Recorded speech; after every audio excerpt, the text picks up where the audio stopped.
gente assumiu a missão de se tornar a primeira aceleradora de reputação do mundo, para que a gente possa mostrar que quando eu sento com um cliente, consigo conversar com ele, a conversão de venda é muito alta. Tá, então como que a gente traz isso para um momento anterior, que já prepara para você receber melhores clientes, e como a gente faz isso em escala?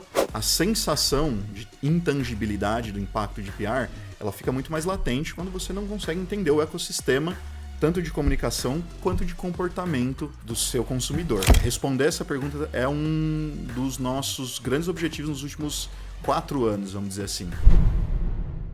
Fala galera, aqui tá falando o João Bragnoli, estamos aqui em mais um episódio do Grupo do Podcast, sou fundador e CEO do grupo e estamos convidando vários players dos mais variados mercados de marketing, vendas, assessoria de imprensa, reputação de marcas. Estamos aqui hoje com um convidado muito especial, né? Vou apresentar ele para vocês, mas antes disso não esquece de se inscrever no nosso canal do YouTube, segue a gente no Spotify, em todas as outras mídias, no Instagram, vê os Reels, os Shorts, compartilha com todo mundo que tem muito conteúdo legal para a nossa audiência. Estamos aqui hoje com um grande amigo, conhecido, parceiro, trabalha junto conosco, é jornalista formado pela Universidade Metodista de São Paulo e tem MBA em Estratégias de Comunicações pela Cornell University.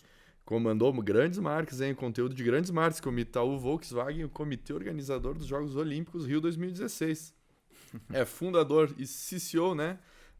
De líder de comunicações na Motim, responsável pelas estratégias de relações públicas de mais de 100 marcas de inovação, tecnologia e empreendedorismo. Estamos aqui hoje com ele, Silas Colombo, bem-vindo. Muito obrigado, muito prazer, João. É muito bacana poder fazer essa troca com você. Espero que seja de grande valor para o seu público. Vai ser, com certeza. Com certeza, querido. Então vamos lá, vamos falar um pouquinho de um assunto que às vezes é até tabu, né, nesse mercado do digital hoje em dia, porque muita gente ainda vê a assessoria de imprensa como algo voltado ao jornal, às vezes a rádio, a revista, enfim, e a gente sabe que vai muito além, né? Vocês tratam lá dentro da Motim como algo voltado à reputação, não só da empresa, mas do empreendedor também. Perfeito. Explica um pouquinho para nós como é que funciona, cara. Maravilha.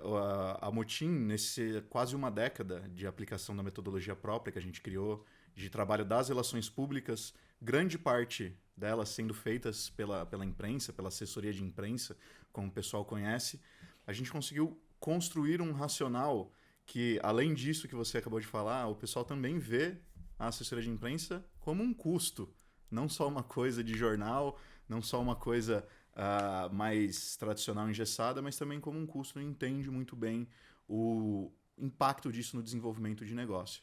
E a gente assumiu a missão de se tornar a primeira aceleradora de reputação do mundo, para que a gente possa mostrar que o investimento em reputação de marca é uma ferramenta poderosa de aceleração de negócio, não só para deixar o pessoal famoso na capa do jornal. Olha aí, que bacana, cara. E que tipo de trabalho é possível ser feito assim dentro desse trabalho de reputação? Perfeito. A gente se especializou em um nicho bastante complexo, que é o nicho de inovação. Não só o que a gente entende por inovação, como as startups, por exemplo, as empresas de tecnologia, mas marcas que têm uma proposta de disrupção de mercado. E isso traz para a gente um desafio, uma responsabilidade de enfrentar um gatilho de consumo do brasileiro dentro das nossas estratégias, que é, muitas vezes, a novidade, a disrupção, ela pode ser tanto um atrativo para ganhar o holofote, mas também como um bloqueio de consumo. Então a gente trabalha essa construção de exposição de marca, combinando isso com a construção de credibilidade de marca. Então não é só uma nova invenção, alguém com uma ideia muito ousada, mas como a gente organiza isso em uma narrativa sólida, que enquanto o público conhece a marca, ela pode entender o porquê que aquela marca é relevante, o porquê que aquela marca tem que estar no seu dia a dia e por que aquela marca e não um outro concorrente. E a gente faz isso com a assessoria de imprensa, a gente faz isso com o trabalho de thought leadership, junto com um produto proprietário nosso, que é o LinkedIn PR, quando a gente ajuda a trazer o executivo a contar essa história com uma visão muito mais de especialista, às vezes de bastidor, e criar essa rotina de proximidade com a marca e com os canais proprietários com foco em conteúdo de reputação, em nutrir, não no sentido do marketing digital, no caminho das vendas, mas nutrir o relacionamento e esse processo de ganho de confiança. Então, um ecossistema completo de comunicação voltado a principalmente criar essa sensação de proximidade e confiança das marcas inovadoras com o público consumidor brasileiro. Bacana demais, cara. Então essa parte de gerir o posicionamento, na verdade, ele vai tanto da marca quanto do empreendedor. Exato. Dando a possibilidade de também vocês estarem atuando no LinkedIn do empreendedor ou da marca para fazer. E aí é um agregado, digamos, ao serviço. Perfeito, porque a nossa preocupação quando a gente trabalha com a metodologia estratégica é entender a jornada de consumo daquela empresa específica. E, lógico, fica muito mais claro a gente entender no B2B a importância de você colocar o empreendedor para conversar com um cliente potencial, mas isso passa por todos os mercados, B2B, B2C, varejo, compra direta, a venda complexa, consultiva. Independentemente de para onde a gente olha, a gente entende a jornada completa desse cliente que ele vai ter para poder se tornar um consumidor dessa marca. E muitas vezes a gente vê que para o processo de crescimento da empresa, e aí eu vou pegar um exemplo aqui de uma startup, por exemplo, o institucional, né, o posicionamento que a gente constrói por esses canais, principalmente com PR via imprensa, ele ajuda muito a fazer o movimento de mercado, ganhar essa exposição massiva baseada em credibilidade e o público entender que o mercado está se movimentando. Mas quando a tomada de decisão precisa acontecer, falta um empurrãozinho que eu achei interessante essa marca, mas como que as pessoas que estão gerindo isso pensam o mercado, como que eles pensam o próprio produto, a jornada de desenvolvimento. E dependendo da complexidade dessa venda, eu preciso ter esse passo de educação junto com esse potencial cliente, que é basicamente replicar aquilo que todo empreendedor sente mais confiante de fazer, que é quando eu sento com um cliente, consigo conversar com ele, a conversão de venda é muito alta. Tá, então como que a gente traz isso para um momento anterior, que já prepara para você receber melhores clientes, e como a gente faz isso em escala, dentro de um ambiente que é voltado para negócio, para carreira. Então, normalmente a empresa que te procura, ela acha que sabe o que é assessoria de imprensa, o trabalho que vai ser feito, mas normalmente vocês direcionam. A gente direciona porque o nosso modelo de trabalho, ele impõe para a gente fazer uma estratégia quase como numa engenharia reversa. Então, traçando um paralelo, tradicional de assessoria de imprensa. Você contrata uma assessoria de imprensa e algo vai acontecer na sua empresa e a sua assessoria de imprensa vai divulgar isso. Certo. O que isso gera, né? Gera que, primeiro, você tem que ser um gerador de fatos. E nem toda empresa está preocupada ou tem capacidade de fazer lançamentos e movimentos todos os meses. Sim, com frequência, né? Isso.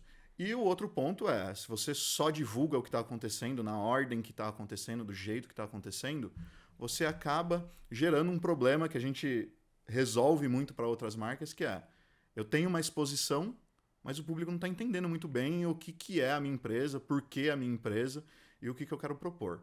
Então, quando o cliente chega para a gente tem uma abordagem bastante diferente, que é essa engenharia reversa que eu comentei com você, que é entender o objetivo de negócio primeiro, nem tanto o objetivo de marca, onde você quer chegar, e a gente consegue construir. A partir dali, a gente vem desmembrando em estratégias de comunicação que vão ajudar você a atingir esse objetivo de negócio. A marca como um motor de desenvolvimento do negócio. Então, é comum um cliente chegar para a gente e falar, eu quero fazer assessoria de imprensa porque eu tenho um objetivo X de negócio. Eu falo, beleza. Mas para esse objetivo X, dentro desse prazo, a gente precisa fazer assessoria de imprensa dessa forma, mas se a gente tem esse prazo para chegar até lá, você precisa plugar tal coisa, porque a jornada do seu consumidor vai esbarrar em tal objeção. Então, é um processo consultivo e um processo também estratégico da gente usar a melhor ferramenta no tempo certo. Legal, cara. Então, por exemplo, vamos pegar o nosso exemplo aqui até para o ouvinte que já nos segue, já conhece um pouco do negócio, fica mais fácil, né? A gente, inclusive, trabalha junto com a Motim, né? Isso é sabido já por muitos. A gente não é uma empresa que esconde parcerias, né? Então, a gente tem um trabalho bem assíduo com a Motim já há um bom tempo e que tem resultados bem relevantes. Sim. E muito disso é visto normalmente nas empresas, como você mesmo falou, já num princípio, como sendo o primeiro corte de custo de um negócio, né, cara? Não sei se primeiro de fato, mas é algo a ser levado em conta quando existe uma crise ou alguma situação específica, né? Sim. Por que o empreendedor ou empresário, enfim, a empresa, o setor de marketing, seja lá o contratante, né? erra ao fazer uma pausa em um serviço desses ou um corte de custo? Perfeito. Por dois motivos principais, tá? O primeiro motivo deles é que, assim, nem toda empresa tem uma maturidade do entendimento do marketing da comunicação, como, por exemplo, a Du tem. Então, a sensação de intangibilidade do impacto de PR, ela fica muito mais latente quando você não consegue entender o ecossistema, tanto de comunicação quanto de comportamento do seu consumidor. Então, numa cabeça mais prática, num momento de crise, a gente tem uma linha de PR dentro do orçamento, e se eu não entendo direito para que funciona, eu também não entendo o impacto que isso gera. Então, a gente vê esse movimento acontecer em empresas com menor maturidade ou uma equipe ainda em desenvolvimento, de senioridade, porque eles não entendem esse ecossistema completo. E o outro ponto também disso é que é o seguinte: o impacto de PR ele é mais perene, no sentido de que a gente está falando de alguns saltos de posicionamento. Então, uma marca que ela tem um bom produto, tem um bom marketing, mas ela está fora de um eixo estratégico, Rio-São Paulo, por exemplo. Vou usar um pouco do exemplo de vocês. Por favor. É muito complexo fazer isso e colocar dentro de um prédio centenas de grandes especialistas, os principais especialistas no país. Então você vai entender o seguinte: meu negócio está em desenvolvimento, estou crescendo, não estou precisando de vocês. Mas a partir do momento que eu preciso dar um salto de relacionamento com o mercado para desenvolvimento de parcerias, fechar clientes do enterprises mais específicos, eu preciso mostrar o meu tamanho real e o meu desenvolvimento, a minha pungência de desenvolvimento de empresa. Eu não posso deixar que esse cliente descubra: nossa, vocês são desse tamanho, eu achei que só que vocês eram... Eu vi alguma coisa bacana de vocês. Então, esse entendimento do uso e do objetivo, ele acaba ficando bastante nublado em alguns tipos de empreendedores. A gente viu bastante isso durante a pandemia, por exemplo. No começo, na primeira semana que entrou em quarentena, a gente teve ali quase 40% dos contratos que a gente tinha na carteira revistos. Só que esses 40% foram de um perfil muito específico de cliente, que é o cliente justamente que estava num processo inicial, ele estava num processo às vezes, de Product Market Fit, e ele cortou aquilo porque ele não tinha esse entendimento. Certo. E aí chegou um momento em que ele viu a sua performance de mídia paga, do desenvolvimento digital, chegando num platô, seja num platô de conversão, seja num platô de relação custo-benefício desse custo de aquisição. E aí sim ele conseguiu entender o que ele não entendeu há 6 meses atrás, que eu não tenho uma relação com o mercado, eu estou dependendo só da oportunidade de compra. Eu não consigo fazer uma venda qualificada, eu não consigo desenvolver uma parceria com outro player de mercado para poder fazer uma aceleração da minha expansão. Porque eu estou colocando a oportunidade de venda só no mercado. Mas não existe um entendimento do porquê um grande tem que confiar em mim, porque eu tenho que fazer parte de um ecossistema estratégico. Então, é uma questão de maturidade de mercado, muitas vezes. Mas também de maturidade de equipe e momento de empresa. Perfeito, cara. Muito legal. Aproveitando o gancho que você comentou do grande eixo Rio-São Paulo, né, Sim. cara? A gente mesmo é lá do Sul, né? A gente tem escritório em São Paulo, enfim, trabalha até internacionalmente. Mas sente-se sim existe não é um afastamento, mas dá para sentir, né, esse distanciamento, Sim. não estando aqui no eixo Rio-São Paulo. A partir disso, uma empresa de outras regiões, cara, como que vocês conseguem atuar tanto na região Sim. quanto a apresentar ela para o principal centro do Brasil? Perfeito, perfeito. Quando a gente entende isso, a gente trabalha com empresas como a Duo, mas a gente tem alguns outros exemplos. Por exemplo, a gente trabalha com a Espaço Smart, que é hoje o principal player de construção a seco do steel frame no Brasil. É uma empresa que fatura 500 milhões por ano, só que eles são de Ponta Grossa, no Paraná. E quando a gente conheceu esse cliente, quando eu conheci esse cliente, e ele começou a me contar: a gente é assim, a gente é assim, a gente é assim, eu falei: impossível, eu preciso ir aí ver. E eu descobri essa joia escondida no interior do Brasil, vamos dizer assim. E esse ponto é um ponto de diferenciação. Porque o que está no eixo Rio-São Paulo tem esse maior destaque, mas também ele é bastante saturado O excesso de por informação, excesso né? de informação. Então, muito da jornada das empresas relevantes que estão fora desse eixo é poder fazer essa apresentação para o eixo e para o resto do Brasil, gerando essa mesma sensação de olha como eu fui besta de ficar olhando só aqui para minha vizinhança, tem uma joia escondida em outra parte do Brasil. Isso ajuda não só a empresa a surfar essa onda, mas também o mercado a poder abrir um pouco o olho, né, que esse Brasil é grande pra caramba. Sim, então é até melhor, na verdade, quando tu é uma Exato. empresa no interior ou em regiões mais afastadas do país e que tu tem um bom andamento a partir do momento que tu realmente sair numa mídia, explodir, Isso. digamos assim, não só digitalmente, mas como imprensa, a tendência é que teus números se multipliquem. Perfeito, perfeito. Isso não significa estar em São Paulo, significa poder entrar na mesma conversa que as marcas que estão aqui no eixo. Só que, do mesmo jeito que quando a gente vai gerir um desafio de equipe, tem uma terceira visão, que geralmente está olhando de fora e resolve aquele problema com uma simplicidade gigantesca, um player de fora de São Paulo, ele tem a mesma capacidade de fazer isso. Aqui, em uma avenida, a gente tem 10 empresas concorrentes, fazendo basicamente, às vezes, a mesma coisa, usando a mesma estratégia, e os clientes sofrendo com a performance aquém do que deveria, e a gente acha que aquele produto não serve pra gente.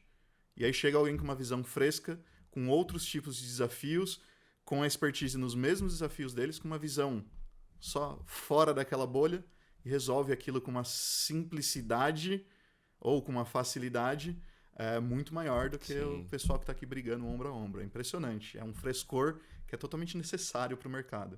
Perfeito, cara. E hoje qualquer tipo de mercado pode ter acesso, digamos, à assessoria de imprensa? Todo mundo tá apto a ser divulgado? Quais são os principais segmentos? Perfeito. A gente tem... Hoje na Motim, a gente não tem preferência por segmento, porque a gente tem um mantra muito claro que é o cliente que está na casa, ele não pode ter um concorrente dentro da casa, porque a estratégia ela se baseia em liderar o mercado. Perfeito. Então alguém vai ter que perder. Não pode ter dois líderes, né? Isso, e que perca o cliente da concorrência, não o Mas nosso. vocês chegaram a nichar um tempo, né? A gente nichou na fatia de scale-up de inovação, ou seja, uma empresa com uma proposta inovadora, mas que ela não esteja buscando ainda uma atração de mercado, que ela já seja uma empresa que tenha a capacidade de acelerar o crescimento, e para isso já tem que ter tido algum crescimento, algum entendimento. Não é do zero. A gente nichou em modelo de negócio e não em segmento. Entendi, cara. Entendi. E dentro desse mercado de imprensa, cara, por exemplo, existe uma demanda manual, né? Muito grande, muito artesanal no trabalho de vocês. A escrita, o contato com os jornalistas, essa rede de relacionamento que é criada, né? Sim. Como que tu faz para conseguir escalar o teu negócio? Se é isso, claro, for do interesse, né? Às vezes também não é, não, queremos chegar num teto e ponto final. Mas como escalar um serviço que também tem um pouco do artesanal em mãos? Perfeito. Nosso modelo de gestão ele é muito baseado também no mercado de inovação. Então, escala é uma palavra que faz muito parte do nosso dia a dia. E a gente vem conseguindo fazer isso nos últimos anos com bastante sucesso. São mais de 100 clientes? Mais de 100 projetos e algumas boas cabecinhas aí pensando em tudo isso. Então é uma estrutura já bastante robusta, mas com um racional muito focado na escala de qualidade. Então, hoje, por exemplo, no mercado de inovação se fala muito sobre a adoção de inteligência artificial, por exemplo. E a gente entende que sim, o trabalho da construção de relacionamento, ele ainda é quase que completamente dependente da relação humana, não tem como fugir disso. Mas relação humana exige tempo. Então eu não preciso ocupar tempo do meu especialista em PR com coisas que não sejam necessárias, um humano pensante ali. Então hoje a nossa estrutura de suporte ao especialista, ela é quase que completamente automatizada, seja por uso de inteligência artificial, seja por construção de processos pensando em escala de qualidade. E esse relacionamento, esse tempo útil de um profissional super talentoso e que recebe um investimento gigantesco para o treinamento dele, ele é completamente usado para a construção de relacionamento, tanto com o nosso cliente, que é viver o dia a dia dessa marca e os desafios, entender aquilo como se ele fosse parte daquela empresa e poder contar essa história com qualidade para o jornalista, para os jornalistas, que hoje não é só o cara do jornalão, da TV, mas todo um ecossistema de inovação dentro da mídia também. Então ele pode ser usado com a extração do melhor dele, e toda essa outra parte, que geralmente é o que ocupa o tempo, a cabeça e rouba a criatividade e a qualidade disso, aí é feito com um ferramental e com um processo. Bacana demais, cara, bacana demais. Esse mercado ele tem uma dificuldade, Silas, que na minha opinião, você pode me corrigir se eu estiver errado, que é na mensuração de número, né? Sim. Muitos clientes, porque hoje, na verdade, até na área de marketing digital também, muito possivelmente a maioria dos nossos ouvintes sabem disso, o tráfego pago ele é o grande mensurador de números que a gente Sim, tem, exato. né? Se você for pegar, por exemplo, SEO, ok, tu tem números, mas será que veio... Existe ainda sempre uma dúvida, mas será que veio mesmo disso? Agora, o tráfego ele consegue mostrar a conversão de fato sempre. Todas as ferramentas conseguem, Sim. mas mesmo assim o empreendedor ele tem lá relativamente sua dúvida, será que é mesmo? Porque será que se eu botar mais dinheiro em tráfego não é melhor? Em vez de investir X mil reais com assessoria, por que eu não coloco em tráfego que eu consigo medir? Sim. Então, como é que vocês mensuram o resultado hoje, cara? Porque uma matéria numa revista, por mais que a revista seja de grande porte e que todo mundo sabe que vende bastante, tu não sabe se aquilo te trouxe um retorno ou não. Ou Ótimo. pelo menos achamos que não sabe, né? Como que vocês medem isso? Cara, muito boa essa pergunta, porque responder essa pergunta é um dos nossos grandes objetivos nos últimos 4 anos, vamos dizer assim. Porque, sim, o mercado tem um grande desafio de fazer a metrificação desse impacto. E uma coisa que a gente entendeu bem antes do restante da concorrência é que, quando a gente fala de tráfego pago, a gente tem umas ferramentas e caminhos padrão para poder medir o impacto do investimento que a gente está fazendo. Uma das coisas que a gente entendeu é que, nas relações públicas, esse tipo de metrificação ele é mais específico para o tipo de negócio ou para o tipo de desafio imposto ali no momento da contratação. Eu vou te dar um exemplo aqui. Um cliente que é B2C de vendas online, que é uma compra direta, ali, um produto de compra direta. Obviamente, uma matéria numa revista, principalmente se a gente está falando realmente da revista física ali, que não tem um link para o cara clicar, Sim. a publicação daquilo não vai ter um pico de acesso no site dele, porque é um processo de presença de marca. Só que, por exemplo, aumento gradativo de fluxo, audiência, a retenção, a recorrência de compra, são outros aspectos que a gente tem que monitorar. Quando a gente vai para o B2C, um dos grandes indicadores que a gente consegue entregar para os nossos clientes é a diminuição do ciclo de vendas. Então, eu tenho um produto que a venda é mais complexa, o ciclo de venda é muito mais alongado por ser consultivo. Se eu começo a trazer para o meu comercial pessoas que já entendem melhor o poder da minha marca, que já entendem melhor a minha solução, como ela funciona, se entendem melhor meu ecossistema de geração de valor, de imputação de custo, quando eu sento para conversar com esse cliente em potencial, ele tem muito mais condições de ter uma conversa direta e evolutiva do que aquela primeira nutrição, todos aqueles follow-ups. Então, nesse caso, a gente olha para o ciclo de vendas. Isso ajuda muito a gente a entender, direcionar que cada projeto, nem todos eles vai ser o último clique, o que a gente tem que monitorar. A gente tem que monitorar outros comportamentos, e por isso que o mercado ainda tem dificuldade de monitorar as coisas, porque eles ainda tentam replicar a mesma estratégia do tráfego pago. Mas quando você olha especificamente para o que você causa de impacto, você consegue entender que não está no último clique, mas está em outros aspectos do negócio. E aí começa a ficar muito mais claro para todo mundo. Mas então é mais cultural mesmo. Isso. A forma de mensurar que está errada. Exatamente. O mercado de relações públicas, ele vive ainda um processo de resistência à inovação. A Motim, o nome Motim, ele surgiu justamente da briga contra esse movimento. Por quê? há 10 anos atrás, mais ou menos, começou o boom da nova economia. As startups, as marcas fazendo a transformação digital delas. E quando eles iam para o mercado buscar as relações públicas, eles ainda encontravam produtos e serviços que eram feitos para manter reputações. Só que se você está surgindo no mercado ou querendo transformar o mercado, você não tem muita coisa para manter. Então aquilo veio criando um estigma de que a assessoria de imprensa, a relação pública, ela não me gera crescimento, ela não funciona para todo tipo de marca, é só para uma Coca-Cola, para uma Volkswagen, num caso de crise. E a gente chegou para fazer esse motim, que é quando pessoas com uma visão igual de necessidade de crescimento se unem para fazer diferente. E dentro desse segmento a gente tem bastante sucesso nisso. Só que o restante do mercado ainda tem esse estigma de, pô, se funcionou durante 70 anos, por que vai parar de funcionar agora? Para mim, a resposta parece ser bem óbvia, porque o mercado se transformou muito e o consumidor se transformou muito.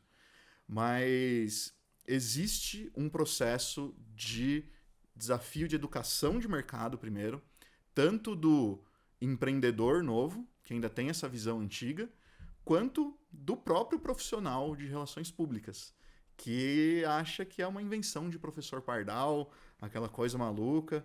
Pô, a gente faz aquela famosa frase, né? A gente sempre fez assim, deu certo, por que mudar agora?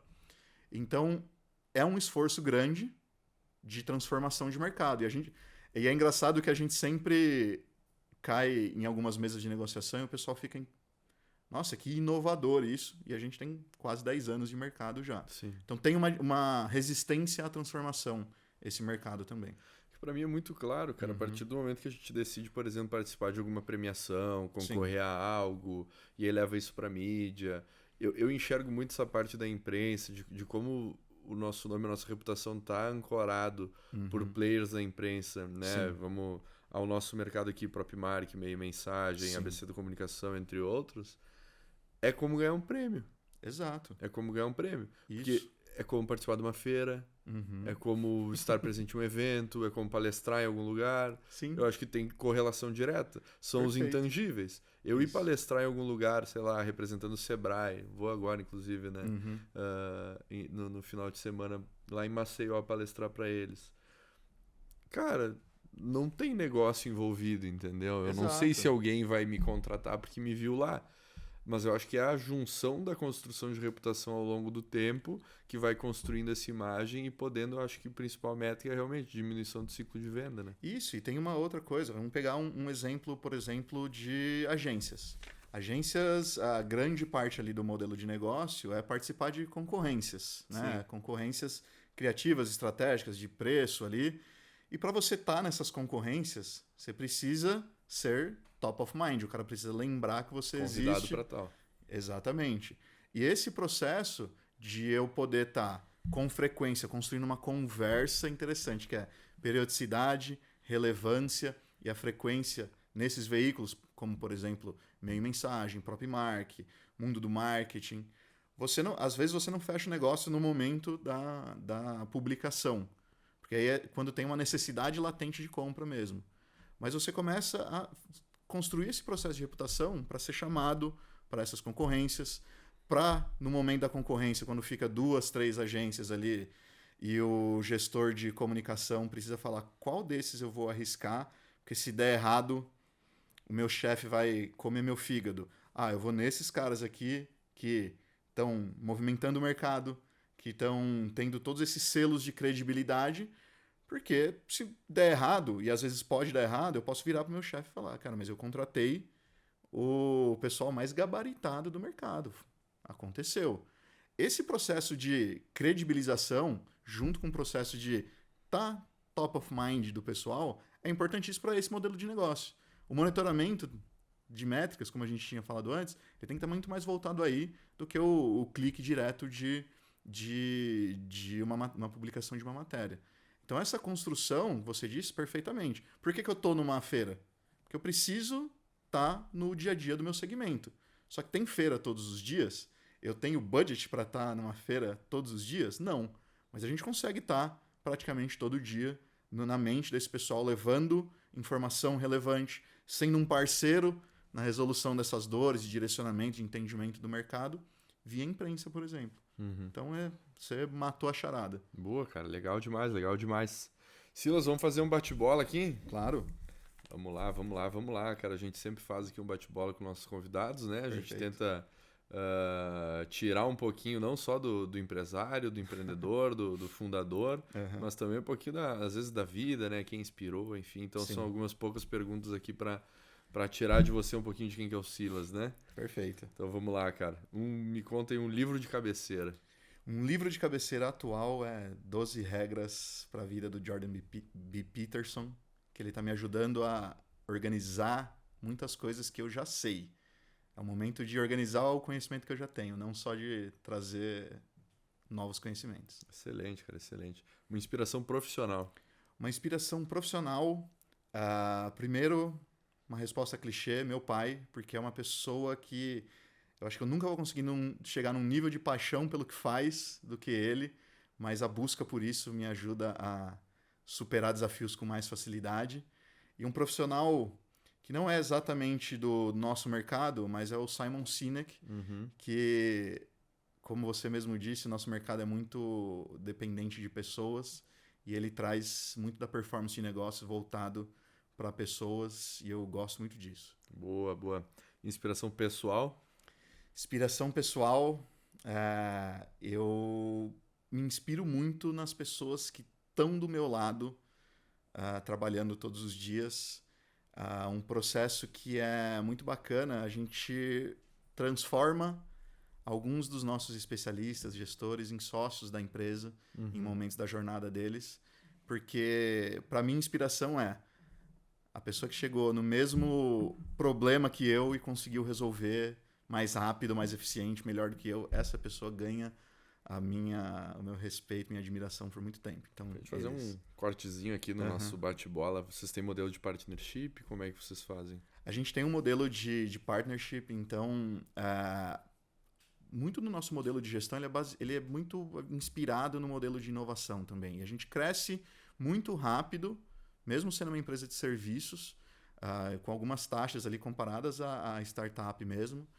E isso exige um skin in the game de quem está, principalmente nas posições de liderança, diferentes do que o mercado de serviço pede.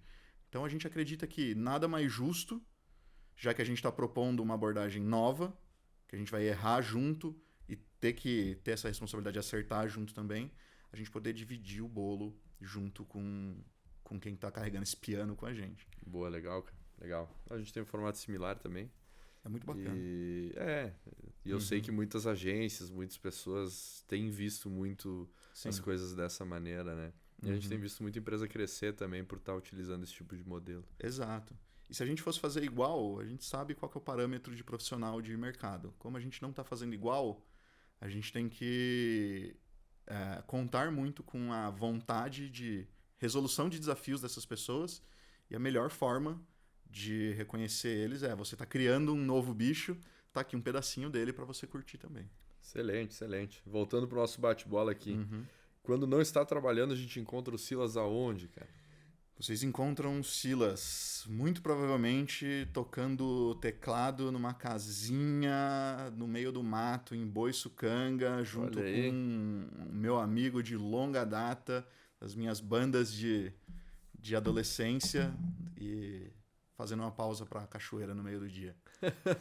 Coisa boa, cara. Coisa boa, coisa boa.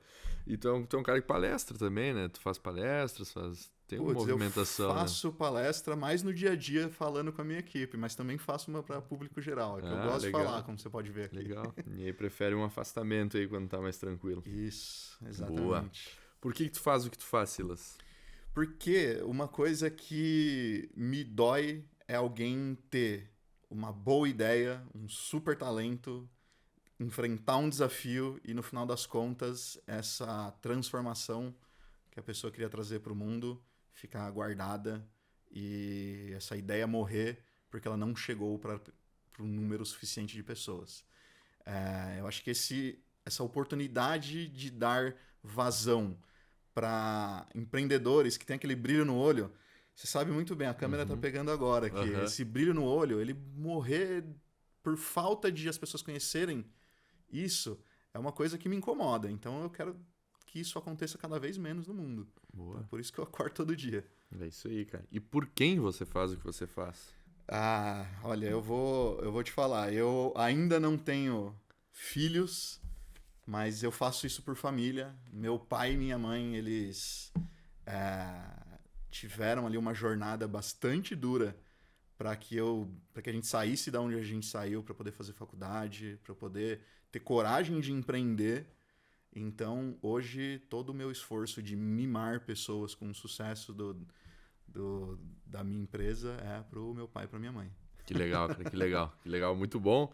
Silas, ao final, agora a gente tem para encerrar os insights do episódio, cara. A gente já faz em tempo real aqui mesmo, a gente não espera assistir depois para ver, Perfeito. A gente faz em tempo real, passa pra galera. E você fica à vontade para corrigir, inclusive, se Perfeito. vê que algum dos insights que o nosso time aqui dos bastidores lançou não estiver de acordo, tá? Maravilha. Então, do episódio com o Silas Colombo da Motim, galera, os insights que saíram foram os seguintes. Entenda a assessoria de imprensa como um meio de acelerar o seu negócio. Não serve apenas para deixar as pessoas famosas. Perfeito. Construa credibilidade para criar narrativas sólidas que façam o público entender o porquê a sua marca existe. Perfeito. Entenda o seu objetivo. Analise e entende onde você quer chegar. Utilize a marca como motor de desenvolvimento do seu negócio. Excelente. Surfe a onda. Você não precisa estar em todos os lugares. Basta você saber comunicar e entrar nas conversas. Isso, não precisa estar em todos os lugares, só nos lugares certos. É isso aí. E o mercado de relações públicas é muito resistente à inovação. Se atente e lembre que o consumidor hoje é outro. Abra o olhar para construir sua imagem e reputação. Faça diferente, faça um motim. Nossa, sensacional.